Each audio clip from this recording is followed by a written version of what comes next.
Californians and millions of others are still shocked about what happened in New York during this race-based rampage at Tops Market. Dr. Christy Hagan, psychologist and creator of Safe Black Space, with me now live to talk about the impact this incident is having here, way on the other side of the country, and every space really in between. Thank you so much for being with us this morning. Yeah, thank you for having me. Yeah, First, as the true nature of this incident in Buffalo, New York became apparent, what went through your mind? well, it was shock and disbelief.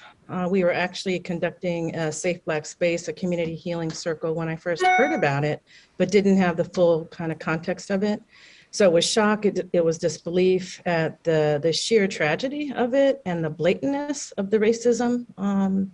And so I'm still in many ways for me, a place of kind of numbness around it. Some are very shocked about this kind of blatant targeting. You use that word as well, because of race. But that is a motivation for such violence is unfortunately no surprise for most African Americans. They're struck by the immediate tragedy, but not that those feelings could push someone to these kind of actions. What do you feel that is saying about our society and the resulting regular acknowledgement within the Black community that a lot of people want to see people of color dead? Yeah. Well, again, it's tragic, it's scary, it's intimidating. It's part of why I do the work that we do with Safe Black Space in terms of creating not only, excuse me, a sense of internal safety, but the reality of our lives are at risk. And so it's scary, it's unnerving, it's upsetting, and yeah, I'm not sure quite what else to say. I'm at a loss of words in many ways because of the situation and how close, how hard-hitting it is. To that end, you study the actual physical effects that racism can have on people, and a lot of people may be waking up wounded emotionally, as you're just talking about this week, even though they were nowhere close to the physical site of this tragedy in New York. Can you kind of explain how that trauma transfers? Yeah, absolutely. So I'm looking at both the mental health and the physical impacts of racism, racial trauma, how it can show up in our lives. And oftentimes we may not even be aware of how it can impact us, but it can be nightmares, it can be lack of sleep, it can be nausea, it can be lack of appetite. It can be this sense of hypervigilance, fear, this sense of anxiety around being in places where you may be targeted. Unknowingly. And this situation in terms of happening at a grocery store, a place where you just would never imagine something like that. So it can result in this feeling of uneasiness. And what happens when you have a huge part of the population, let's say in this case, America's entire Black community, walking around with this fresh image, this fresh knowledge that, yes, things really are still that bad, that I can be running to the store for an onion, picking up meds for my sick neighbor, and someone wants me dead just because of the color of my skin? That changes how people operate in their day-to-day lives. Yeah, absolutely, right? It's a lot to carry. It's a lot to walk around with. And I think, again, as you were mentioning, many Black people, this is nothing, quote unquote, new in terms of the experience, but the blatantness of it is a lot to carry.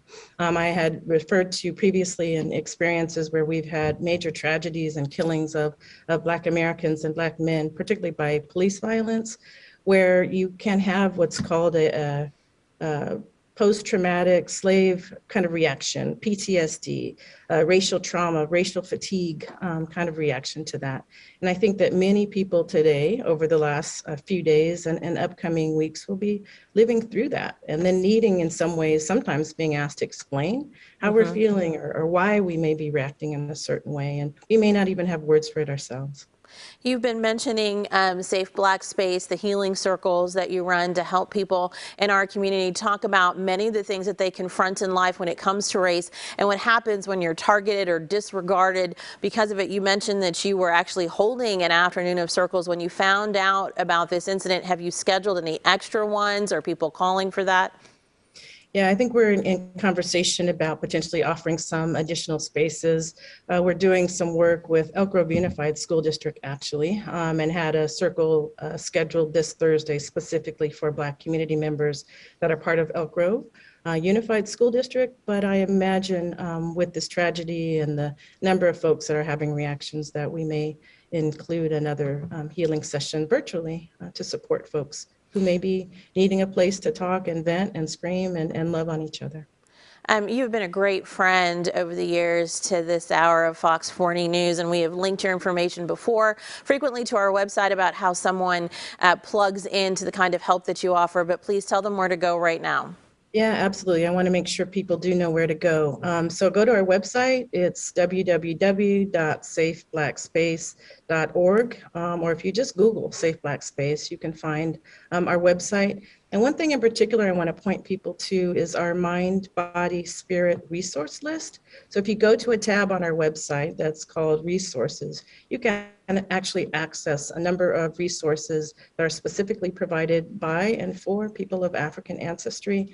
And now might be a perfect time to reach out if you're struggling to get some support. Dr. Christie, as always, thank you so very much. We appreciate you. Thank you so much.